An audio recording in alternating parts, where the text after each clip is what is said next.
ડભોઈના સિદ્ધપુરમાં આવેલા સિદ્ધપુર મહાદેવ મંદિરના જીર્ણોદ્ધાર બાદ મંદિરમાં ભક્તોનું માનવ મહેરામણ ઉમટી રહ્યું છે, પરંતુ રસ્તા પર ભરાતા પાણીને લઈને ગ્રામજનો અને બાળકોમાં ભારે આક્રોશ જોવા મળી રહ્યો છે.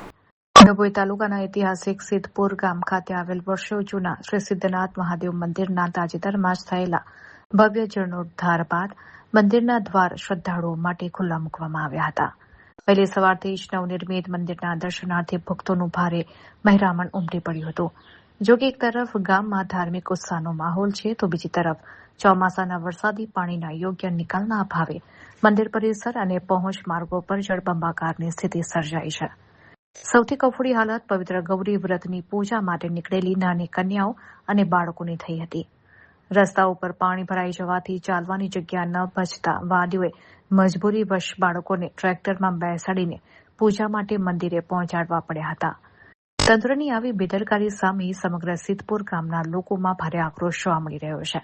ગ્રામજનોએ આક્ષેપ કર્યો છે કે ધાર્મિક પ્રસંગે પણ બાળકોને પૂજા માટે ટ્રેક્ટરનો સહારો લેવો પડે તે તંત્ર માટે શરમજનક બાબત છે. મંદિરના જીર્ણોદ્ધારના આનંદ વચ્ચે રસ્તાની આ દુર્દશાએ ભક્તોની ખુશીમાં ખલેલ પહોંચાડી છે. સ્થાનિકોએ વહીવટીતંત્ર પાસે ભરાયેલા પાણીના નિકાલની કાયમી વ્યવસ્થા કરવાની તાકીદની માંગ કરી છે.